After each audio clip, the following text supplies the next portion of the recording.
প্ৰথম কথাটো হ'ল আসলতে বিশ্বজিৎ ফুকন ডাঙৰীয়া যি নেকি আমাৰ সৰুপথাৰ সমষ্টিৰ বিধায়ক তেখেত হ'ল এজন মিছলীয়া ব্যক্তি আৰু দ্বিতীয় কথাটো হৈ গ'ল তেখেত এজন বেপাৰী আৰু তৃতীয় কথাটো হৈ গ'ল তেখেতে সমাজৰ হকে কাম নকৰে তেখেতে নিজৰ হকে কাম কৰিবৰ কাৰণে আহিছে এতিয়া পাভজান চাহ বাগিচা যেতিয়া নেকি বোনাছ হোৱা নাছিলে আপোনালোকে জানে আপোনালোকৰ মিডিয়াতে নিউজ বাজিছিলে সেই সময়ত আহি মেলি পেলাই আমি আন্দোলন কৰি মেলি পেলাই কিন্তু ইয়াত আমি বোনাছ দিয়াইছিলোঁ আৰু এতিয়া আমি দেখিবলৈ পাইছোঁ তেখেতে যেতিয়া চকু দেখিছে যিবিলাক নেকি প্ৰতি মাটি পৰি আছে যিবিলাক খালী মাটি পৰি আছে সেই মাটিবিলাকৰ ওপৰত নজৰ আৰু তেখেতৰ অকল ইণ্ডাষ্ট্ৰি বনাই মেলি পেলাই নিজাববীয়াকৈ আচলতে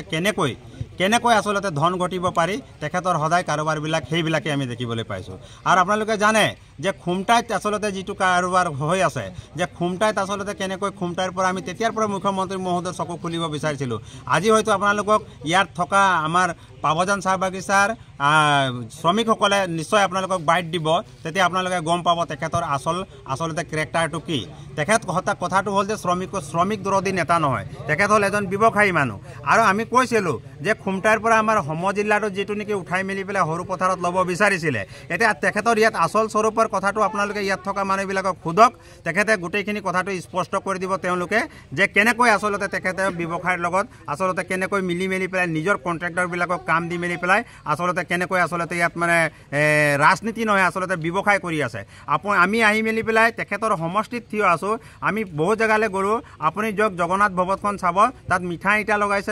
লগাই মেলি পেলাই সৰ্বোচ্চ পইচা আচলতে তেওঁলোকে লুণ্ঠন চলাইছে আৰু লগতে এতিয়া কামো সম্পূৰ্ণ হোৱা নাই দ্বিতীয়তে চাব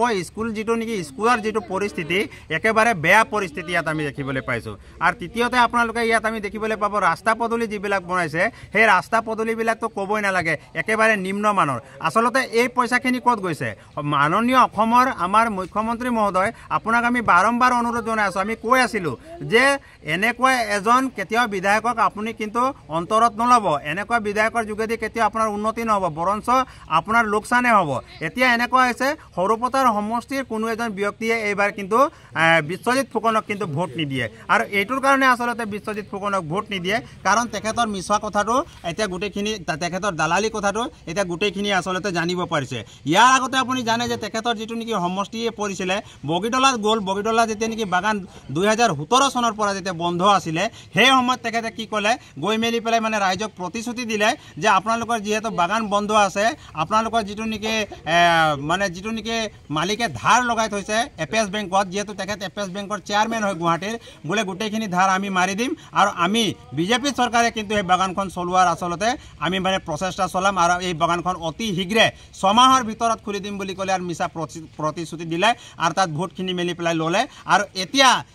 একো এটা কৰা নাই আৰু লগতে সেই শ্ৰমিকসকলক বগীতলা চাহ বাগিচাৰ শ্ৰমিকসকলক আচলতে মিছা প্ৰতিশ্ৰুতি এটা কি দিলে আপোনালোকক NRLত আমি সংস্থাপন দিয়াই দিম আপোনালোকক NRLত আপোনালোকক আমি কামত সোমোৱাই দিম বুলি পেলাই ক'লে সেইটোও মিছা প্ৰতিশ্ৰুতি দিলে তাৰপাছত তেওঁলোকে মিছা প্ৰতিশ্ৰুতি কি দিলে যে এনৰেগা আঁচনিত আপোনালোকক কামত সোমোৱাই দিম তাৰপাছত আমি দেখিলোঁ যে এনৰেগা আঁচনিটো তেওঁলোকে আচলতে কামত সোমোৱাই নিদিলে আৰু আচলতে আমি এইটো কথা আমি গম পাইছোঁ যে এনেকুৱা আমি ভিতৰুৱাকৈ গম পাইছোঁ যে NRLৰ পৰা আচলতে দম্ভালি মাৰি দমত তেখেতে আচলতে মানে যিবিলাক বিষয় আছে তেখেতৰ বিহেভিয়াৰক বেয়া পায় আৰু তেখেতে দম্ভালিতে আমি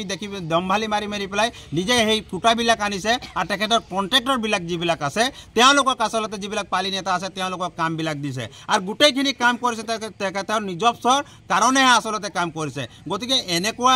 আজি তেখেতৰ সমষ্টিত আপুনি সোধক মহিলাসকলক সোধক এই বগানৰ চাহ বাগিচাৰ লোকসকলক সোধক আচলতে তেখেতে কি কৰি আছে এই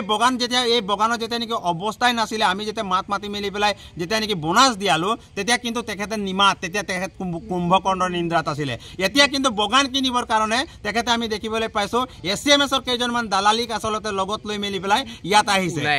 এতিয়া ইয়াত বাগান কিনিবৰ কাৰণে আহিছে কাৰণ বগানটো কিনিবৰ কাৰণে কিছুমান ফৰ্মেলিটিছ আছে আৰু মানে দেখিছে যে অন্য ট্ৰেড ইউনিয়নৰ লগতো তেওঁলোকেতো নোৱাৰে কাৰণ অন্য ট্ৰেড ইউনিয়নবিলাকে তেওঁলোকৰ লগত কেতিয়াও মিলা নাই গতিকে SCMSৰ কথা আগতো নিউজত বাজি গৈছে দেখিছেই আৰু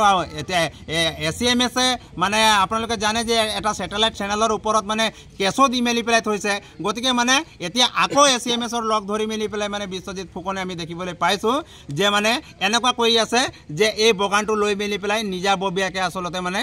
ফেক্টৰী খুলিবলৈ চিমেণ্ট ফেক্টৰী খুলিব বা অন্যান্য ষ্টীল ফেক্টৰী খুলিব অন্যান্য কিবা ফেক্টৰী খুলি মেলি পেলাই আচলতে তেখেতৰ কামবিলাক নিজা নিজাববীয়া কামবিলাকহে কৰিব। গতিকে এনেকুৱা এজন ব্যক্তিক, এনেকুৱা এজন আচলতে ৰাজনৈতিক নেতাক অসমৰ মাননীয় মুখ্যমন্ত্ৰীক কৈছোঁ, আপুনি হল ঠেকত নপৰাৰ আগতে তেখেতক কিন্তু ইয়াৰ পৰা বিদায় দিয়ক, নহ'লে অসমৰ পৰা আপোনাক কিন্তু সমগ্ৰ অসমবাসীয়ে বিদায় দি দিব। আপুনি মানুহ চিনাক কিন্তু আপুনি ভুল কৰিছে। গতিকে সেইকাৰণে তেখেতৰ বিষয়ে এই কথাটো আমি আজি উত্থাপন কৰিবলৈ আমি বাধ্যত পৰিছোঁ। ঠিক আছে, জব কাৰ্ড আছে, অৰুণোদয় আঁচনি আছিলে, কিন্তু সেইকেইটাও কাটি ক'ব নোৱাৰোঁ। যিদিনা মানে আমাৰ জগন্নাথ মন্দিৰ যিদিনা উদ্ঘাটন কৰিলে সেইদিনাই দিছোঁ। অঁ হ'ব নাই, অৰুণোদয় পায় নাই, চৰকাৰী ঘৰ পাইছে নে? একো নাই। খোৱা পানী ব্যৱস্থা, খোৱা পানী ব্যৱস্থাটো আছে। এতিয়া আমাৰ ইয়াত কিমান দিনৰ পৰা দি আছে? কিমান দিনৰ পৰা দি আছে? আজি প্ৰায় এবছৰে হ'বলৈ হ'ল, এবছৰমান হ'বলৈ হ'ল নেকি, 1.5 বছৰমান হ'ব। নাই নাই নাই, 1 বছৰমান হৈছে পানীটো পোৱা। নতুনকৈ আহি ইয়াত সোমাইছোঁ মই, কিন্তু মোৰ 2 নং ৱাৰ্ড পৰে আমাৰ জোলা গাঁও, কিন্তু মই এতিয়া ইয়াৰে বাসিন্দা হয়। একো নাপাওঁ চৰকাৰৰ পৰা। মই এই কৈ আৰু ফুকনক কৈছোঁ যে ই কোন বাগান কিনিবলৈ, সিটো এটা হেৰি চলাব লাগে। সি যে বাগান কিনিবলৈ আহিছে, এইটো কোন? এইটো মাটিটো মানে চাই লোভ লাগিছে, তাক লোভ লাগিছে এনেকৈ ক'ব লাগিব। কিবা ভাল হেৰি বনাব, শ্বপিং মল বনাব, কিবা কিবি বনাব, সেইকেইটাৰ কাৰণে ই আহিছে। কিন্তু মন্ত্ৰী সি বাগান চলাব লাগে নে কি হেৰি চলাব লাগে? এইটো আমাৰ ল'ৰা ছোৱালীক মাৰিবলৈ বিচাৰিছে, আমাক খেদিব বিচাৰিছে, সেইটোৱে তাৰ হেৰি হৈছে। ল'ব নোৱাৰে। আমাৰ ছেক্ৰেটাৰী মেম্বাৰে যদি চহী কৰে তেতিয়া আৰু ব্যৱস্থা। এতিয়া আমাৰ জেগাত আমি কৈছোঁ, আমাৰ এতিয়া যোৰহাট ডিষ্ট্ৰিক্ট কৈছোঁ, এনেকাই হ'ল ছেম কেছ। ডাইৰেক্ট কাটি দিলে ছেক্ৰেটাৰী মেম্বাৰক আৰু বাবুক, মানে এনেকাই ভিতৰে ভিতৰে কাৰোবাৰ কৰিছিলে। যদি আহিব ওলাই আহিম, আমি হেৰি কৰিমেই, প্ৰতিবাদ কৰিমেই।